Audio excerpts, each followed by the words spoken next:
Hey guys, Wayne Fillmore, and I am here with Christian Tim. I'm getting echo. Let me turn my volume down a little bit. All right. Say what's up, Tim. Tim, I don't know what that is about. How's it going, guys? Always great to be here. So the topic of today is pretty picky, silly woman, and I chose that topic for today because, well, that was the topic that was put on my heart. And I'm not going to say God put it on my heart to talk about this and I got a word from God and God told me no. Because if I'm wrong, then that means God is wrong. And because God is never wrong, I'm not going to put it on God saying that God told me to give you guys this message. Now, what I will say is I believe that this message is biblically inspired. Now, if somebody wants to wrong, you're welcome to do so. And if I'm wrong, I'll apologize and I will, what's the word, recontract my statements that I'm about to make. But with that being said, moving past that, the topic of today is basically just discussing why most women are single, why most women are in predicaments that they're in when their children, their fatherless, they end up being unhappy while they're putting a baby in the microwave and going to abortion clinics with no care in the world. And all of this has to do with the sheer fact that women are not picking the right men. And a lot of times we always hear in this society, well, it's not her fault. She didn't know he was like that. It wasn't her fault. It wasn't her fault. It wasn't her. It's always the man's fault. Even in the Garden of Eden story, it was Adam's fault. Oh, it was Adam was so Adam. We never hear anything about Eve. Eve was the one who gave him the fruit.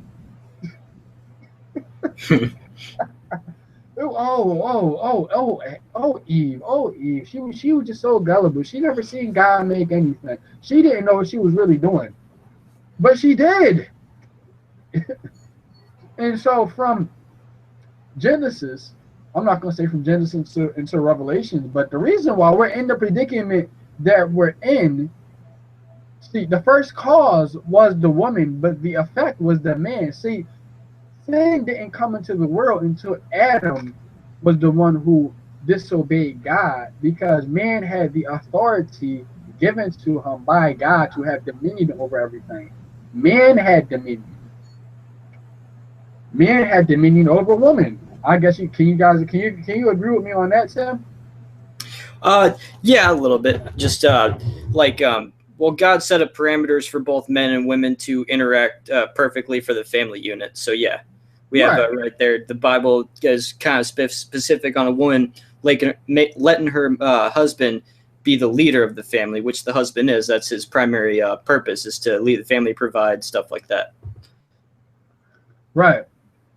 And so basically, we always hear in this society that men have to treat women a certain particular way.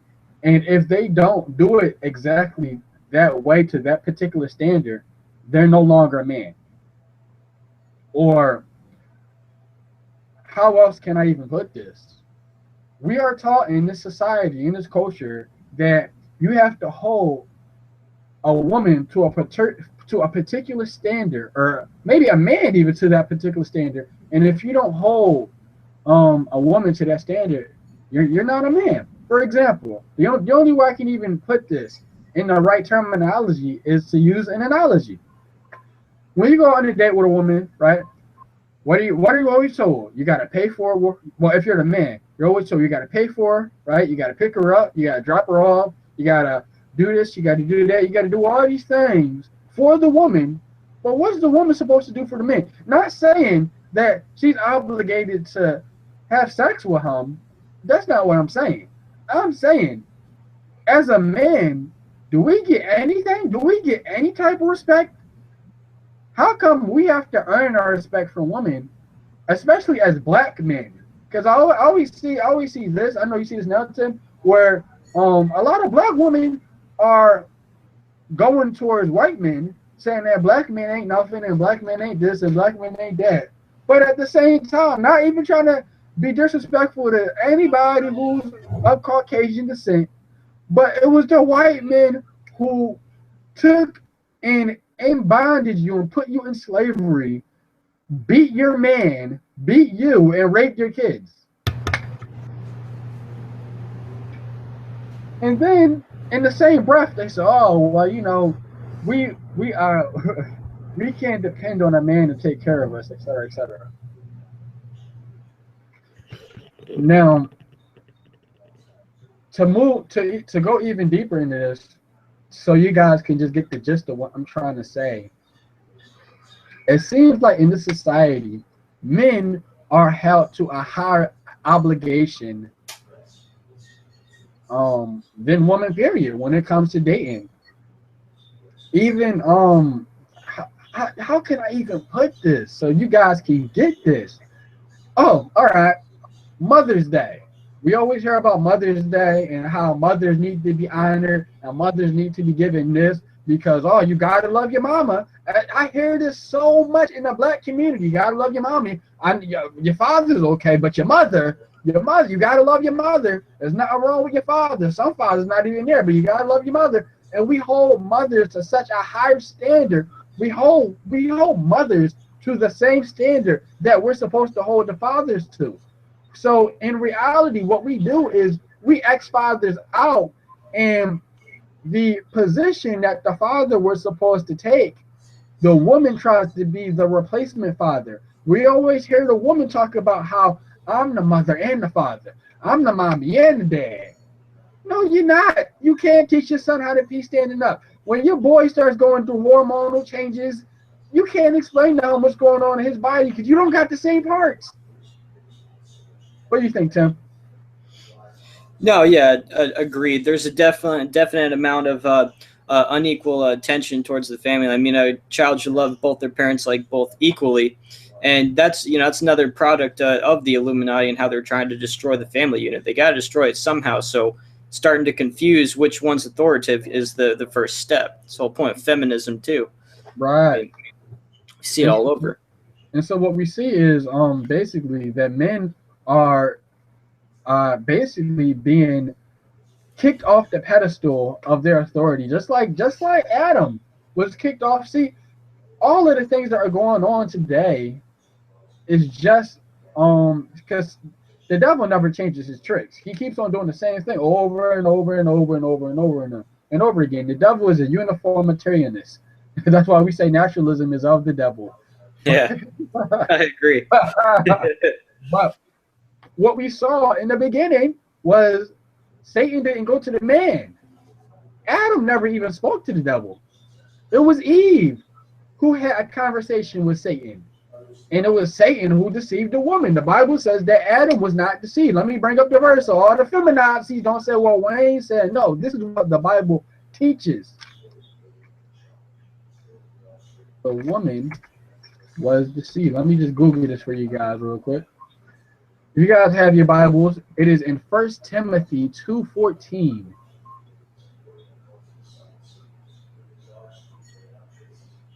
And it's loading. Hold on. Here we go. Let me share this with all the feminazis. So it says, well, let me pick a version because King James Version. Yep.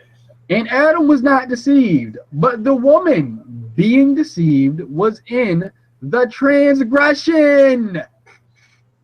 We were just talking about this a couple minutes ago, where in the Garden of Eden story, we always hear, oh, poor Eve. Oh, Eve is just, she didn't know. She didn't see God make anything. She just didn't know any better. Adam could have never really told her. No, the Bible tells us that Eve was the one who was in transgression. Eve was deceived. I don't know if that means Eve was the first human sinner. I mean, I guess she would be, right? That'd be a logical conclusion, but the other really good part is that it got made up for through Mary, because the virgin birth, the seed of the woman. So, Right. That's also a very good thing that God did Himself, showing us Yeah. that. Yeah. And so basically, we always hear, "Oh, Adam! Oh, Adam was such a bad guy. Adam disobeyed God. Adam did this." That. But here's the thing: if it wasn't for Eve, the devil would have never had anybody to go to because Eve was Adam's weakness. See, Adam wasn't the see. Adam knew that God probably was going to kill Eve. So he said, "You know what? Let me go and let me sacrifice or let me lay down my own life for Eve." And the funny thing is, Adam was wrong for that. God said he was wrong for that. God said, after they sinned, he said, "I'll put you over your wife, and you listen to your wife instead of listening to me." So basically, in a way, Eve seduced Adam to sin. What we see a lot of women to do today. That's called being lascivious. Woman, we see Hmm. these Jezebel like lascivious, power hungry women seducing and leading men to their death. Sirens. As a matter of fact, let me show you guys a video of exactly what I mean. But before I do that, let me show you guys a video of this. This is where we are at now in society, where we are going back into the old Babylonian worship of worshiping women. It's getting so bad because men don't have any authority in homes anymore. Men don't have any power. Men don't have any respect. We're going back into worshiping divas and goddesses again. Isis, Ishtar, Semiramis, all the pagan gods worship women, but the God of the Bible is different because he's a male. All these other religions, their godhead is a woman. That's what I'm telling you. This mindset that we're in America, where we switch the family unit roles, where the woman can go out and she can pursue a good career and she can make more money than the man and she can be the breadwinner and the provider and et cetera, et cetera. But then at the same time, they don't want to have man responsibility like fixing cars and fixing things around the house that need fixing or protecting the home if somebody's about to break in. So when it comes to the financial roles and having the appearance like you're a man, they want to be a man. But when it's time to really be a man, they don't want to be a man anymore. That's when they want to go out and find a man to protect them. They want to find a man who makes more money than you. But you make six figures. Ain't no real man is really gonna want you. Let me show you guys this video because y'all gonna see, it's getting so bad.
religious people out there.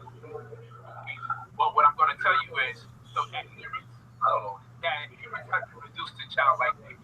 To me, the most intelligent religious adherents out there would be the people that know that they're bamboozling the people in those institutions. They know better than to make subscriptions to that which they have everyone else believe in it because it suits their own selfish gain. So what I'm going to tell you is, rather than say the black woman is God, I know when we dealing with language, we're dealing with the subject, we're dealing with the predicate, and we're dealing with syntax, we're dealing with subject, predicate, and syntax. And then we have to deal with syllogism. And this is where people get mad at me. Like, I don't understand what you're saying. Syllogistically speaking, you have to have at least two premises and a conclusion if you really want to have long impact. Okay? Or a premise and a conclusion, but you really want to have this and a conclusion. Syllogistically speaking, to really formulate a serious idea or punctuate your idea. So, I know that because I'm talking to people who have been reduced to their adolescent structure, infrastructure mentally, I know what's going to take place when I say the black woman is God according to the Bible. If mine has to grasp at too many items, and I'll say this. Jesus, when I say Jesus, brother, the white one and the black one that comes in. When we say the word period, right? You'll find in a lot of Proto-Semitic languages they don't have homophones. These are the words that sound alike, maybe spelled alike, but allude to different meanings. So, in Proto-Semitic languages, or even more ancient languages, you'll find that they don't have those words because that causes confusion. Why? Like see right now, and you'll think that which alludes to the thing at the very end of a sentence. You think about period in terms of you think about period in terms of menstrual cycle. And what that does is impede on the mind's ability to think because the speed of thought reportedly is 24 billion miles per second. And what you're doing is reducing 24 billion miles per second down to about 8 seconds. You know what I'm saying? Down to a more minuscule training. First of all, so sometimes people say, how can you prove from God? And God, God is good enough. I say this to play some things up because what you just opened up is paying too much responsibility from asking that one question. That's why you should be home. So, God, the man is God as well. But in her capacity, she is God for different reasons. And that's what Stop. Logical fallacy. Stop. My head hurt. Bro, is your TV on in the background? Huh? Is your TV on in the background? In my background? Yeah, I hear like a TV or something. I think it probably is. Oh yeah, because I'm getting like I hear it like it's real loud. Gotcha. I'll go deal with that real quick. Go ahead and take it away for now. Let's see. Did you guys not just hear what he said?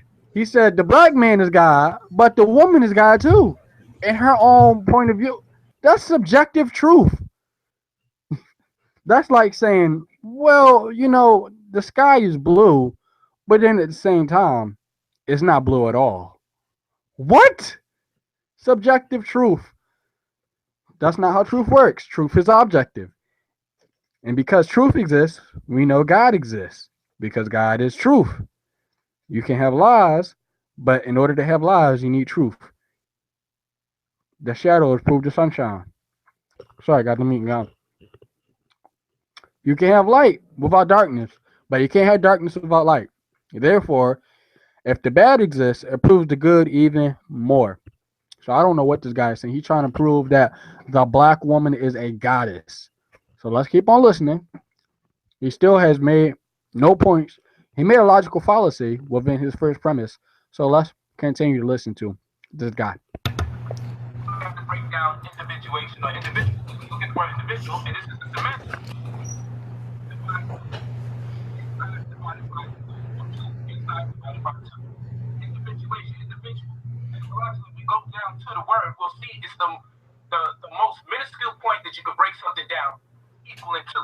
And even the universe is against oneness. Universe, one verse, against oneness. So I would never tell you that the man doesn't participate in the construct that we identify as God. But at this particular moment in time, the men have had their run. And being identified as God, that hasn't cultivated them or uplifted them enough, it's confirmation that we also have to reintroduce the female God infrastructure in our community as it relates to our mind. This is why it's doing nothing for the men only say that they're God. And when it does is it creates a coping mechanism for the male to believe that he doesn't need his counsel. But nobody has ever said that a man is not God. You can't put, and so I guess he's trying to put a metaphorical label on something that's not metaphorical. Like when people use God, they use these allegorical, metaphorical terms. Like God is like a spirit baby or something like that. You ain't God. God is a metaphysical, supernatural being. Yep. Dang right. So and Jesus was the embodiment of God. So God is a man. I mean, there's plenty of Christian women that agree with that. They're okay with it. but God, I'm not God. You're not God. Exactly. God is one supernatural being who is omniscient, who is omnipresent, and he can embody different entities at different times while not losing any of his nature because he's supernatural. He he can bend the laws of physics and transcend space and time. Yep. But I wanted him to use the Bible to try and disprove the Bible because he said, "Oh well, the Bible is." He said the Bible is plagiarized from other religions or other books. Now I want to hear this so bad. I want to hear it so bad. I'm gonna keep on listening, but if he doesn't bring it up in a couple minutes, I'm gonna stop the video.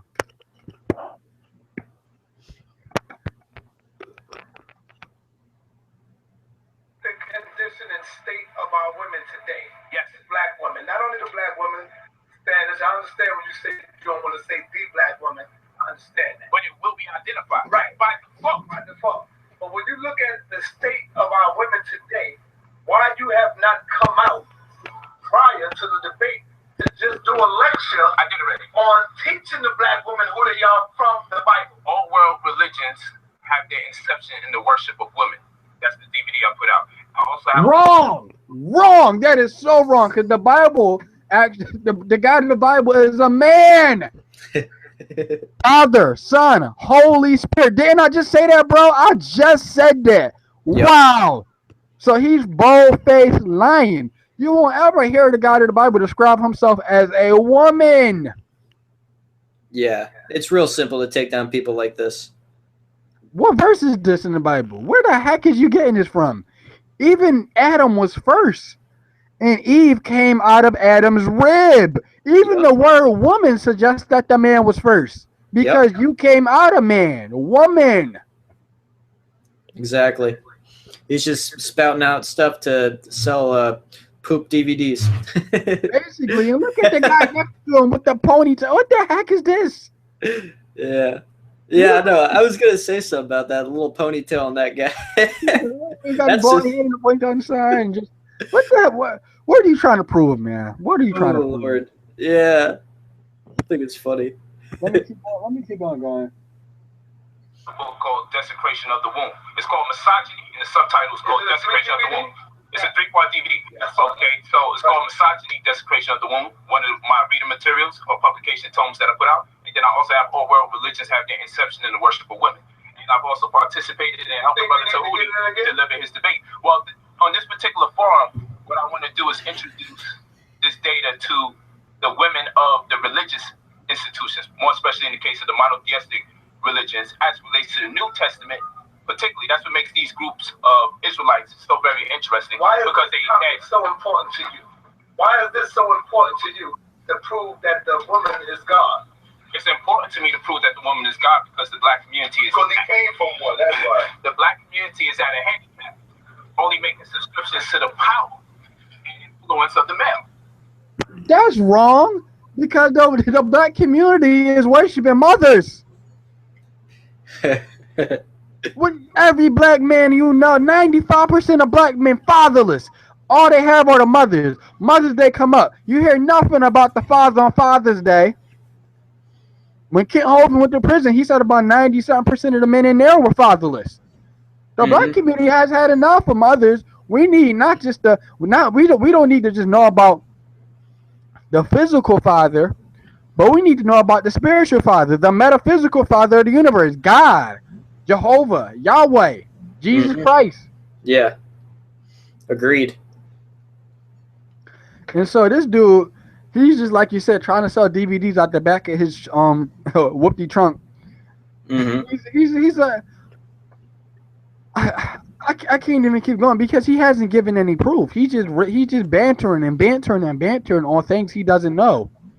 Yeah, no, and trying to sound sophisticated. They're good at that, especially like new age, like I don't know, Gnostics. I just call them Gnostics. That's what they are. Yeah, he's a Gnostic, and then the woman who's looking at him is a fool. That's why the Bible's a silly woman. But also, let me show you guys this video too. But that video was just to show you where we're at, because we're at a time where people are worshiping women. People are claiming women to be goddesses, and it's from this mindset that the men have to do so much for a woman without the woman respecting her man, without the woman giving heed to her man, without the woman allowing the man to be the authoritative figure. I've heard, dude, when I was about to date some girls, I would tell them, I'm like, look, I'm the breadwinner, I'm the this, I'm the that, I'm the et cetera, I'm et cetera, I'm the head, I'm the authority. And then you know what they'll say? Most black women, why can't we both be the authority? No! We both not gonna be the authority. No, girl, no. You must be able to make babies by yourself. Let me show you guys this. Love, marriage, and a baby carriage, to paraphrase those famous lyrics. But for millions of black women, many blessed with brains and beauty, finding the right man is proving elusive. But why? Are their standards too high, or are the pickings too slim? Lindsay Davis tried to answer that question. Birthday! Make a wish. Nicole Marchand is celebrating another birthday. At 31, she's accomplished a lot. She's a prosecuting attorney and running for state court judge. It'll be a $500 fine. Nicole isn't the kind of woman you'd find standing by on the sidelines of life. But you would find her here, at the Georgia Dome, cheering on the Atlanta Falcons. You've heard of a man's man. Nicole is the quintessential man's woman. She appears to have it all, and yet she's still single. 42% of black women have never been married. That's double the number of never married white women. I look forward to the day. I look forward to being married. It's just not that easy. For starters, there are more black women than black men.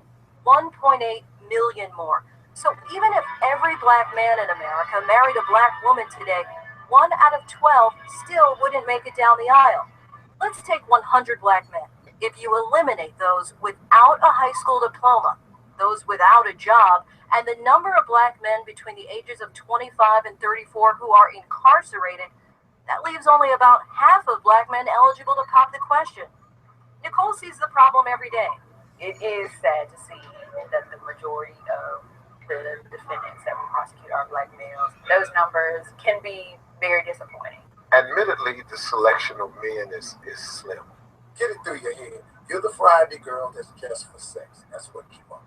We broach this serious dilemma with comedian turned relationship guru Steve Harvey, author of the book Act Like a Lady, Think Like a Man. There are still a lot of good men out there who are being overlooked. Harvey says black women don't have to settle, but may need to compromise. You're a corporate exec. Does he have to be a corporate exec? You make $150,000 a year. He has to make 150 or above? That's your requirement? If your requirement sheet is ridiculous, you have to look at it. What we looked at were the large numbers of professional black women who groomed themselves for success with BAs, MDs, and JDs. 70% of them are still without the more elusive title, MRS. I would be lying if I said that I don't have fleeting thoughts of, okay, I'm 32, my clock is ticking. The tick-tock of the biological clock is getting louder for several of Nicole's single friends. Meet Chateau Waters. She's a 32-year-old high school counselor pursuing a doctorate degree in psychology. We have this thing called the black girl curse. A lot of our white friends are married by 25, like happily married. Kids by 27, and we're like, what is the deal with the BGs? You know, just, and that's the black girl. Jaqueen Ashford is a chemist for a pharmaceutical company. Now that she's 34, she's lowered the bar when it comes to height requirements. I don't have a certain criteria. Stop. You just heard that? She's lowered the bar. She's 34, won't date somebody because of their height? Are you kidding me? Man, it's taken a lot of strength to hold back the laughter from this video. Oh my gosh, I didn't know there were people out there selling books like that. Think like a man. You can't think like a man.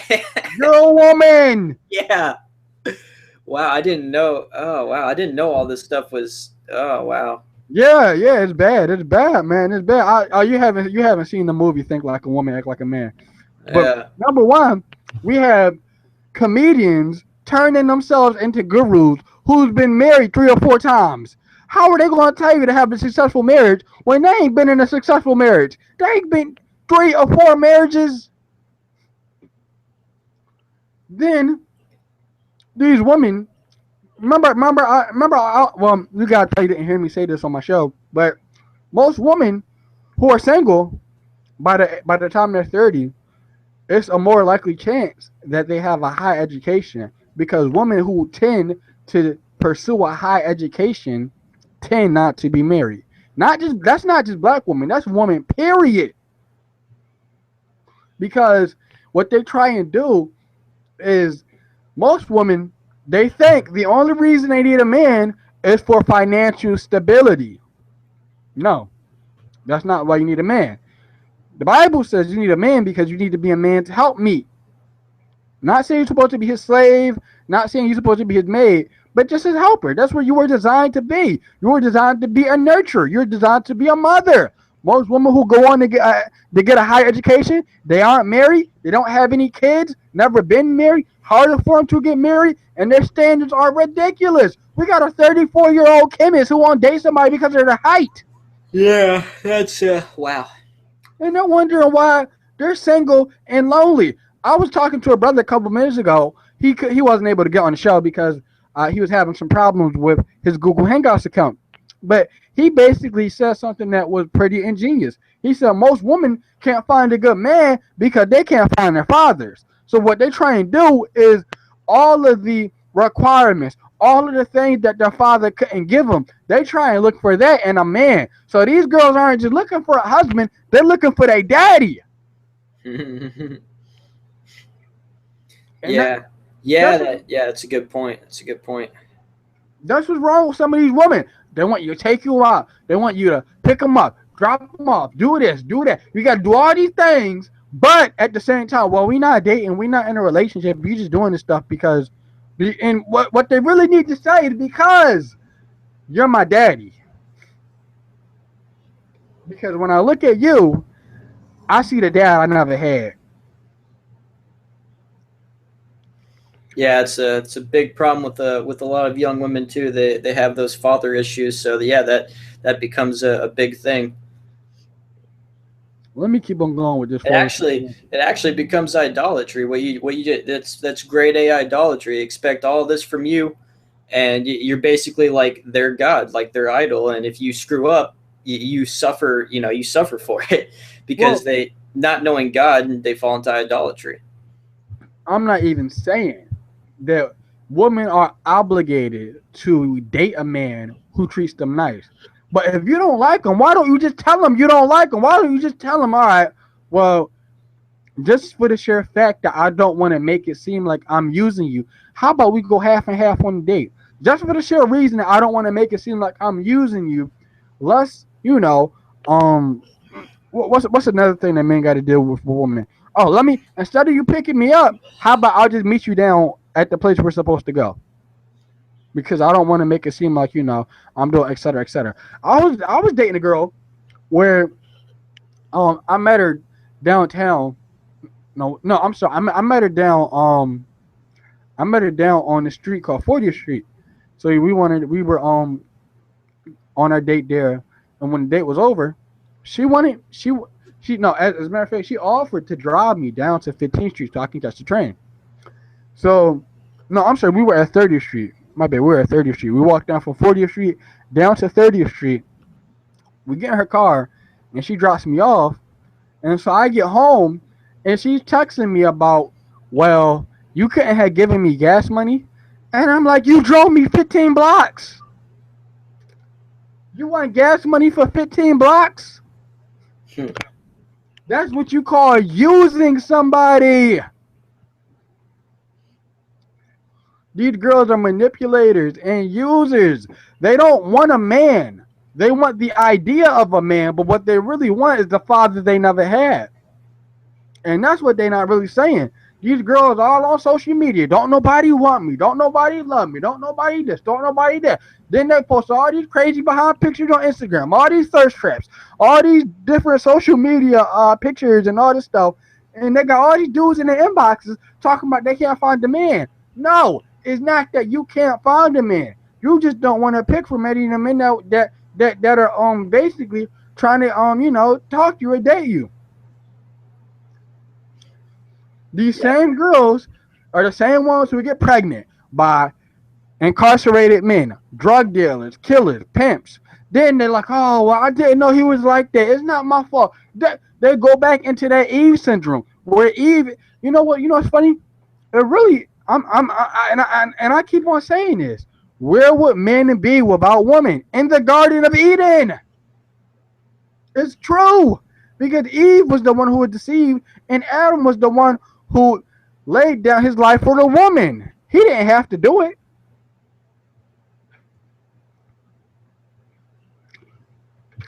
I'm not saying that what Adam did wasn't right. I mean, I'm not saying what he did wasn't wrong, but at the same time, it wasn't right. It's great that he did that. But what's funny is we're put in a situation where men are cornered nowadays, where we're darned if we do and darned if we don't. We don't know what y'all want. We got a woman here, like I just said. She won't date somebody because of their height, because they aren't 6 feet. All the while, these girls are 5'1", look like a God knows what when they take their makeup off. Hair not real, nails ain't done. Come on, y'all. Y'all want to hear this. Let me finish playing this video. You're not 6'5", and I used to, but then as I got older, I said, okay, well maybe if you're 6'3", 6'2", 6'1", okay, maybe we can see eye to eye. I kind of have certain standards that I hold myself to, and I don't feel like I should have to settle on those for the sake of having somebody. I'm willing to wait. Like many black men, she's also open to dating outside her race. In fact, in the past decade, the number of black women entering interracial marriage has more than doubled. In fact, last night, was at a restaurant, had a great conversation with this Caucasian gentleman. I mean, we were vibing, we were clicking. I'm thinking, he's going to ask me my number. White men never ask for my number. And he was like, all right, well, great conversation. Maybe I'll see you around. I was thinking, what happened? Ask for his. No. We're maybe not as. I'm done. I'm so done. Well, whoever is watching this, what is your view on this? I'm just so done. Don't know, honestly, don't know white man wants you. Don't know black man wants you. Don't know man wants you. The standards is just too crazy. Well, I find ironic that she's wearing a cross while she's talking about this stuff that's pretty much just like not by biblical parameters. Right. So it's interesting. The Bible calls these women silly women. So you're not going. The man could be a good provider. The man could be a good husband. He could be a good father. He may not make as much money as these women, but hey, he makes a great dad. He may be a good godly man, but because he's not tall enough, because he's not this enough, because he's not that enough, and these girls are going they're probably never going to get married. Because it's not a race thing. It's just the fact that these girls, they're holding these men to a standard that they should have held their fathers to. That's it. Yeah, I think there was a book written on that too. Fatherlessness is the number one reason for broken homes. It's the number one reason why most men get incarcerated. And fatherlessness is the root number one cause of atheism. Most people don't know that atheism is the faith of the fatherless. most atheists, they hate God the Father because they hate their earthly father. If you do some research, Hitler, Joseph Stalin, Karl Marx, and Carl Sagan, all of those guys, they were all fatherless. Hmm. Mm-hmm. So what's the root cause of these women um having these high standards, not being able to date a man, not being able to respect a man, fatherlessness, and then this culture, the way this culture is going down too. Like I said, this culture holds men to such a high standard where if you don't pay for a woman's dinner, if you don't pick her up, if you don't initiate things first, well then you're the bad guy. But in actuality, the Bible is a little bit different because the Bible says that the woman is supposed to treat her man like a king. The woman, do you guys know that after the fall happened in Genesis 3, God told Eve that she needs to take authority or command from her husband. And basically, let me find the verse for you guys, so you guys don't say Wayne said.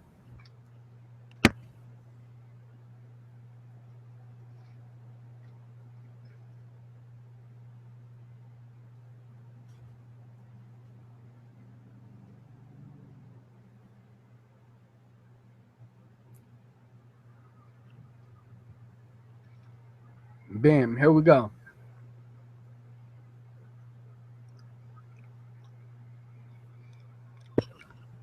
God said, unto the woman, he said, being God, this is God talking, he said, um, I will intensify your labor pains, and you will bear children in anguish. Oh, hold on. I tried to click on that. It wasn't working.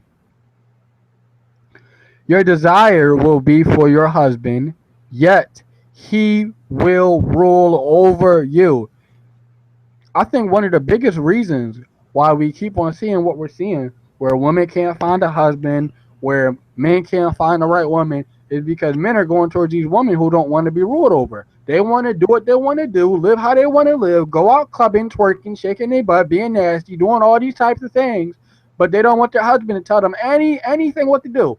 These women want to be married, but they don't want the rules and the regulations that come with marriage. They want to test drive the car, but they don't have the license. What do Yeah, you think?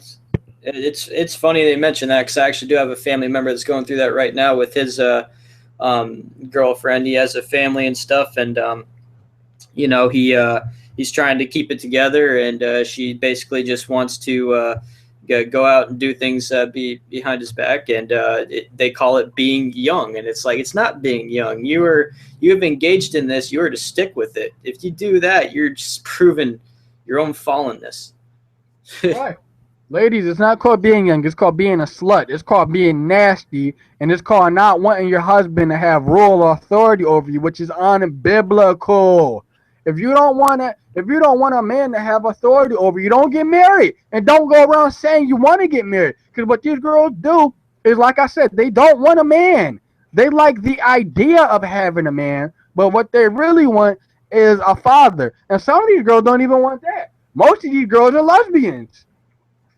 That was a good, yeah. That was good. It's true, man. You be going out with Yep. a girl and you be like, why are you looking at the other girl like that? Like, that's kind of like, now, if you're a dude, most likely, if a woman cheating on you, she cheating on you with another woman. And you got the real thing. Come on, y'all. Let me see. We got somebody watching. Let me see if we can take some questions from now. I think the Q&A is open.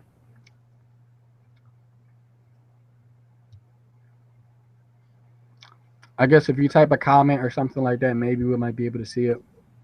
Hold on.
Somebody wants the link to join.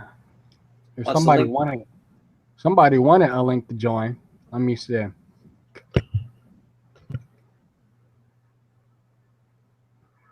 Somebody wants the link to join.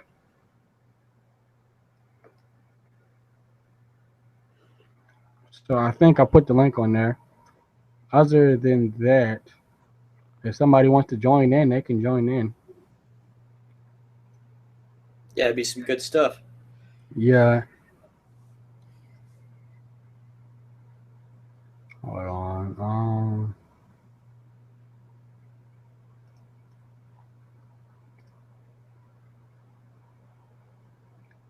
Yeah, I just put the link on there. So, but that's basically my whole viewpoint on this. It's just a lot of women nowadays are so picky, not because they're looking for a man, because they're looking for their daddy, or they're looking for another woman like the color purple. Sugar like honey. A lot of these women are gay, man. Yeah, it's the yeah no, it really is. You know, the Illuminati. That's their whole goal: destroy the family, get people away from God. Boom. I mean, happens in all different ways. Let me try and get some other people in on this. Hold on 1 minute.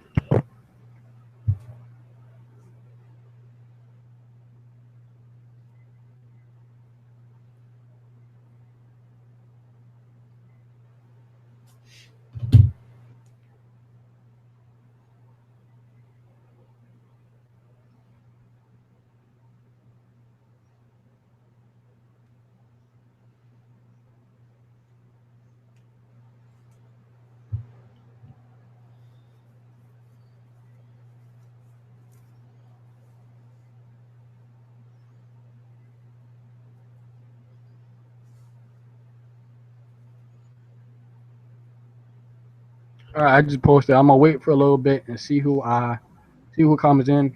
But what's funny too? Like Steve Harvey, he made his little book about how to, think act like a woman, think like a man, or whatever like that. And he's on his third or fourth marriage. He's not qualified to talk about stuff like this. Who Really, was it? honestly, Steve Harvey. Oh yeah, that guy. I had And then no he's idea gonna, he was doing that. I thought he was just the host of Family Feud. well, he had the Steve Harvey show now. So, Oh yeah, that's right. That's right. but he's also going around telling women that they need to have like a 60-day sex challenge where they don't have sex for 60 days. But he's like, oh, I'm a Christian. But the Bible says that a woman needs to wait for marriage. Men too. hmm They keep pumping. They keep pumping out propaganda. I see articles pop up all the time. Sex does all these like wondrous things. Like I don't know, helps you think better or something. I was like, that's just baloney. It's propaganda to get the kids out there to do it when Do they it. know it's wrong. Well, man, Oh man. nowadays, man, sex has gotten so bad. I just got done seeing some video on Facebook. Some dude is like, yeah, man, I eat butt. Uh, What? What? uh, The kids are doing all types of nasty, dirty stuff, man, and they think it's first. That's how you get hepatitis C in your mouth. They don't know that. or pink eye. Yeah. Uh, I'm oh going to do man, all this stuff to somebody's butthole. No, no. no way. Let me see. Nobody's in on a call yet. Hold on. Let me see if I can get somebody in on. I'm gonna start taking phone calls now. Like this is a legitimate radio show. That'd be cool. Get some listeners on here. Yeah. Let me see.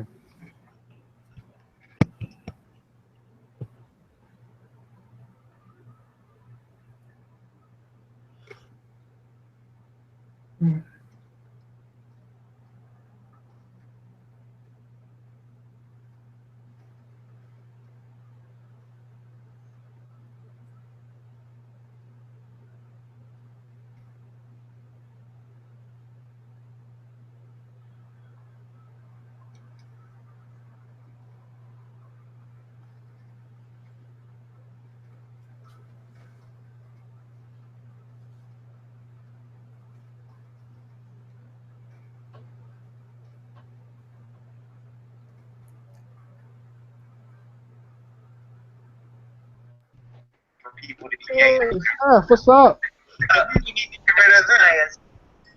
How's it going? It's going. So Topic. we're still on the same subject, talking about why women are picky and still single. So what's your viewpoint on this, man?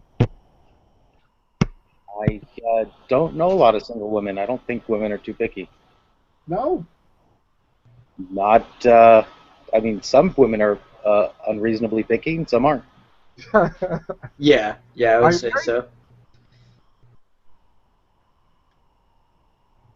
Are you married? No. Oh, gotcha. So we got Seth on. Let me see if I can get some other people on. Oh, another thing I want to talk about too. You know Steve, right, Tim? Who? Steve The who? guy Steve, from let me see, Steve. What's his last name? Because there's a lot of Steves out here. The Steve from the discussion? Yeah, Steve from Discussion. Yeah. Steve What McRae. about him? McRae. There you go. So, basically, he was supposed to come on like at 8, and I was like, oh, I didn't know if I wanted to come on or not because I was like, oh, I might be busy or whatever. Then I changed the topic or whatever that we were going to be talking about. But what I was supposed to actually be talking about was radical Islam. How Okay. Yeah, there is no. You got. I mean, we can talk about that right now too. I mean, me honestly, personally, I don't think radical Islam exists. There's just Islam, and Islam teaches that if you're infidel, you need to die. Yeah, it does. I mean, there's no other way to really get around it. And it even says I forgot the verses. I'd have to look all that up. But I've already seen the research. They preach a message of peace when they have low numbers, and then whenever they gain support of the people, gain support of the politics, then they do their actual jihad terrorism. That's the way they're taught to wage warfare. But you know what else I found funny is, people are just so like freaking like sensitive to Islam, but when it comes to any other religion, especially Christianity, they're trying to say that the guy who shot up Planned Parenthood was a Christian. I don't, I don't know what he claimed to be or what he wasn't, but Christians don't go around shooting up Planned Parenthood and stuff like that. Hmm. All right, let me see. I'm trying to get somebody else in this call.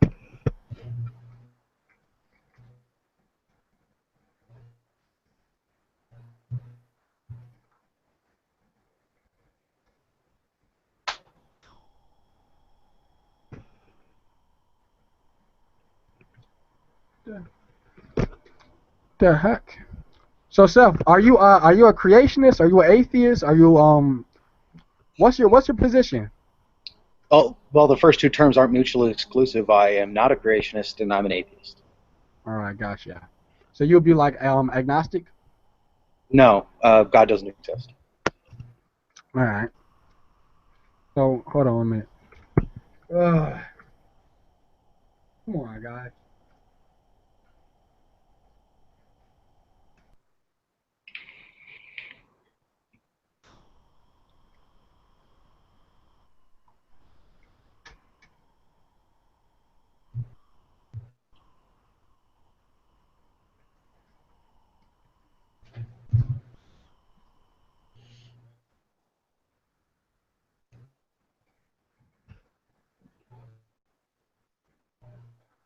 All right, we're waiting. He's about to tune in now. Got Steve coming in. I think Josiah.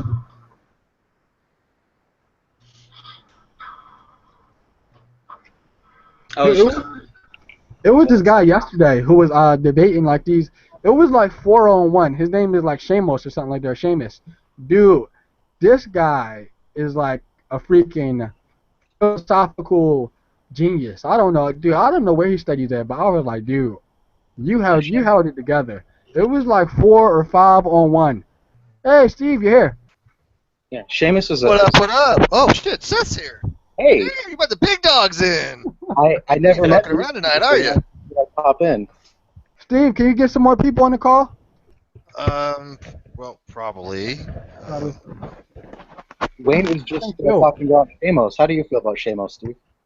You know what?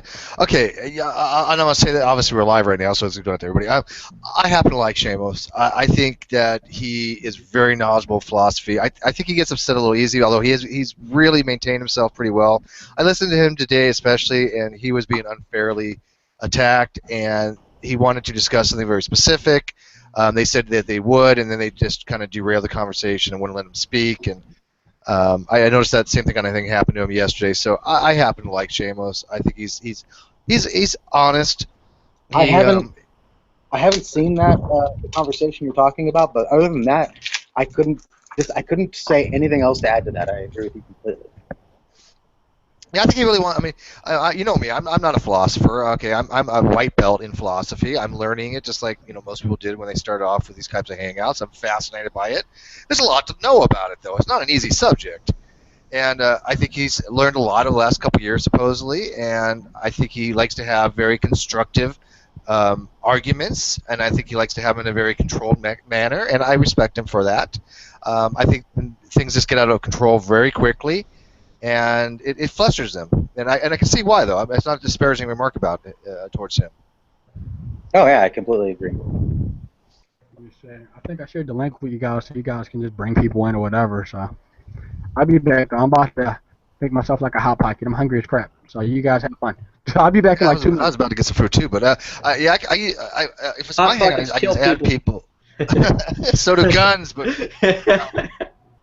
When we come back, though, let's see. You want to talk about let's see, because we talk about evolution a lot. I guess that's like your pet peeve, Steve. So yeah, I'll definitely talk about evolution when I come back in like 2 minutes. So sure, it's all good. Bring as many people as you want. I'm trying to think how I can invite people, because I usually when I do my hangouts, I can just basically go through and I just click all the people I think would have an interest. Usually like 50, 60 people, then the first 10 that join. I don't know how to do that from other people's hangouts. I never figured it out how to really invite people. Yeah, I was just in G-Man's hangout, and he was claiming secular humanism is tied to atheism in a way that if you got rid of secular humanism, atheism. Can we bring G-Man in on this? I always wanted to talk to him. He seems like.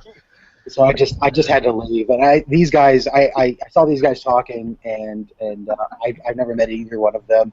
Yeah, no, Wayne's cool. Wayne is what I consider to be an intellectual Christian.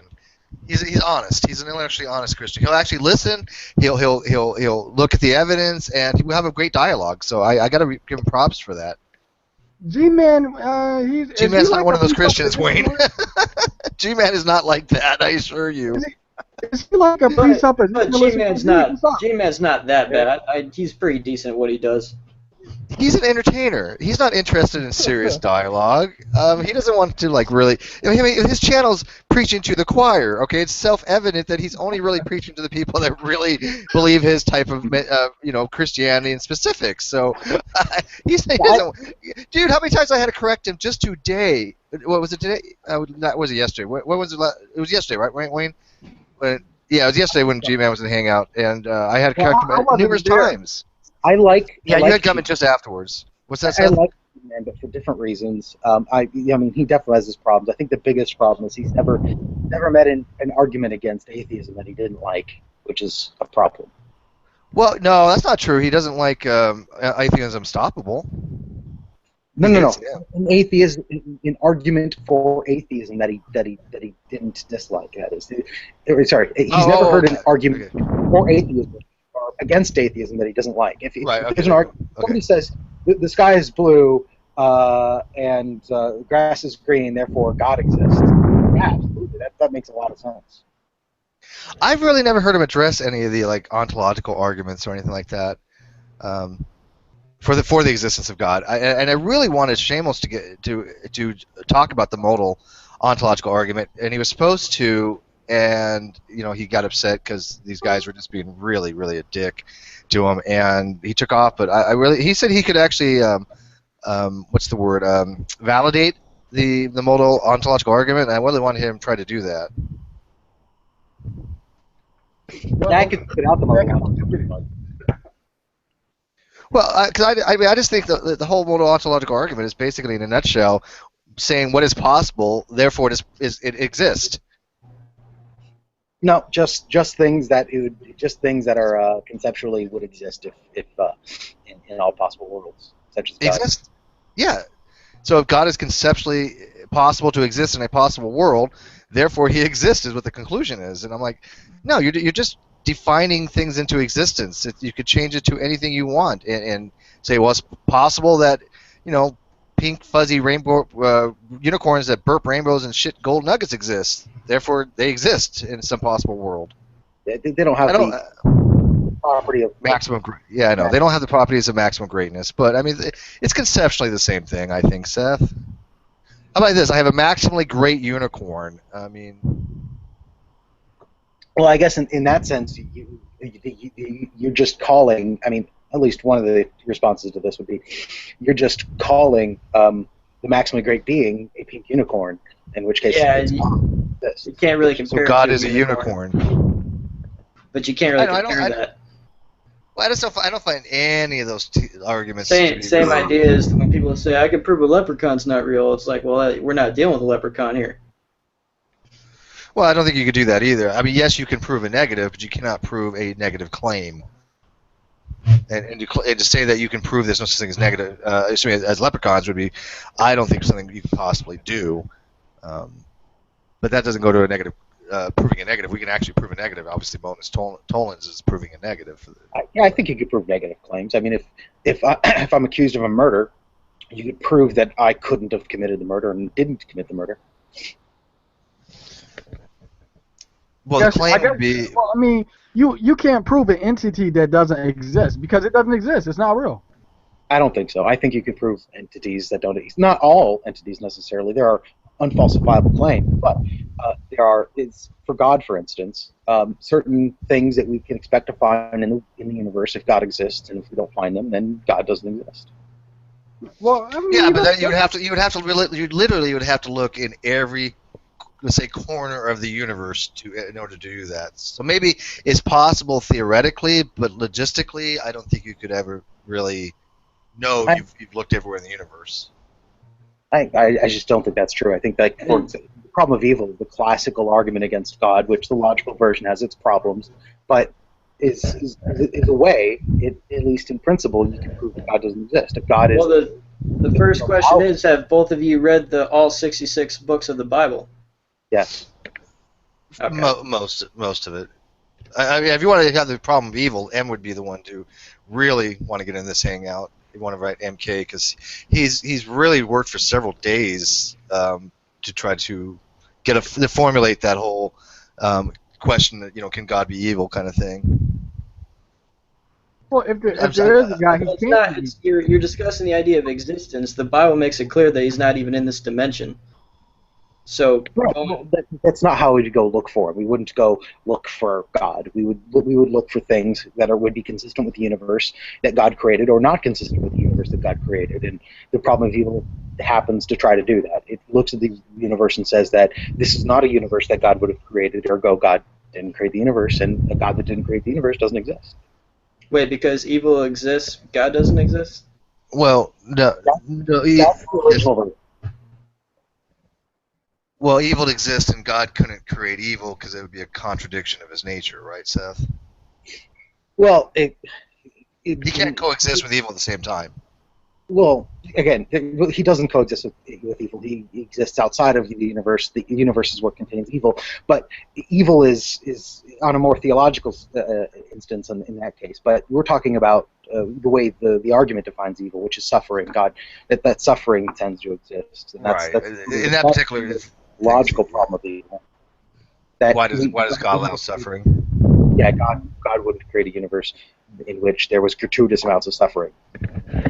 So basically, let's say divine command theory. Well, because of one, he created something called Satan, and Satan tampered with the creation. And then if God were to come down and end suffering, all of us would explode, because the body is unequal with God. So if he came down right now, we would all have to be judged, die, probably go to hell too, to the ones who don't believe. God could have created a universe that didn't have suffering in it to begin with, or Satan. I mean, But he's creating free-thinking entities that work for themselves. We do the same thing. Sure. Well, I thought the argument for free will on that would be, is it more just for us to go live by the word of God and go back to him on our free will, or if we had no free agency at all and be more moral? Which one is more moral? Well, Free agency or not? If we didn't have free will, that would be evil because a loving God forcing you to love Him out of your free will is evil. Well, most people would say we don't have free agency. But we do. We know we do because we choose not to love God. Well, we think we have free will. We think we do. But yeah, it's an illusion of free agency. I'm not sure whether we have free will or not. I don't find it that important, but I mean, I find arguments for both sides fairly compelling. That's why I generally, when I'm forced to side with compatibilism. Well, free will was really represented when he told Adam, "Don't eat from the tree." That was his specific only command. Well, people always think of it as like the tree had poison in there, or like the fruit has sin in it. Sin already existed because Satan sinned, but the fruit just represented exercising that free will. Free will has always existed. But well, I don't know if that's biblically accurate. I mean, Genesis says that sin entered the world, and Satan is the ruler of this world. So he entered in the world when Eve ate of the fruit of the tree of knowledge of good and evil. So Satan couldn't have sinned. Say that one more time. He did sin. He was cast out of heaven. Well, then Genesis is correct when God said that sin entered the world when Eve ate the fruit of the knowledge of good and evil. No, well, not necessarily. Sin entered the universe. One spoken verse. This world, this universe. Yeah, angels can still sin in heaven. That's why they get kicked out. But who rules this world? Who rules what the Bible says now? Satan is the god of this world. Sure. So then Satan exists in the world, and Satan sinned. So which is it? That Satan that sin entered the world with Satan, or did sin enter the world with Eve? Sin entered the world with Adam, but Satan isn't a part of this. I don't think Satan is a part of the 6-day creation. He was created before the creation. He sat there and watched God make the creation. He wasn't a part of the creation. So sin entered the world with Eve because Satan is not part of this world, but he rules it.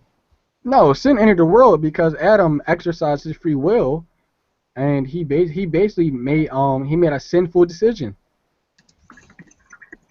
I'm pretty sure it entered the world with Eve, but well, no. Seth, you said you were a compatibilist. You said something like that before. It's not something I'm willing to defend right now. I haven't gone. I mean, do you think that everything is deterministic? I'm just kind of curious. So yeah, offhand, nothing to defend, just offhand. They certainly seem deterministic. I know there are some arguments from quantum physics that says that maybe they aren't, but I'm not sure. But they, at least on a macro scale, yeah. Okay, I was curious. I mean, I subscribe to the Copenhagen interpretation, so I think determinism is obviously things look like they're determined, but yeah, until we actually even take measurements of something, I don't even know if you can make that assessment if something's deterministic or not. Well, Wayne, I gotta take off, man, because I got a friend coming over, but it was good doing the hangout. This is good stuff. We should do another discussion like this sometime. Yeah. I'll give me more advance notice, and I'll get a bunch of people. All right, gotcha. Yeah, it's be some fun stuff. Take it easy, Steve. Take it easy. All right. I'm not leaving, Wayne. I'm just gonna go get something to drink real quick, and then we can finish our discussion we had earlier.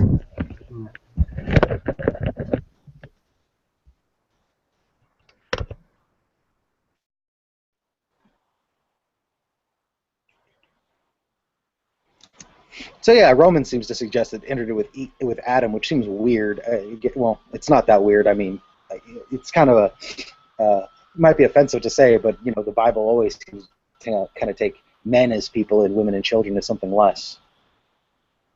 Hold on 1 minute. I'm trying to bring somebody else in here. He's like into theology and stuff.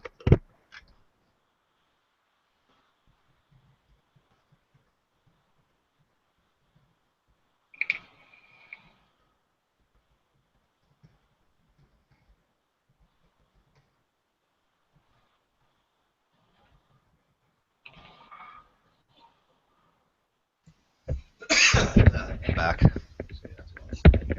I'm trying to think I can get some people in here.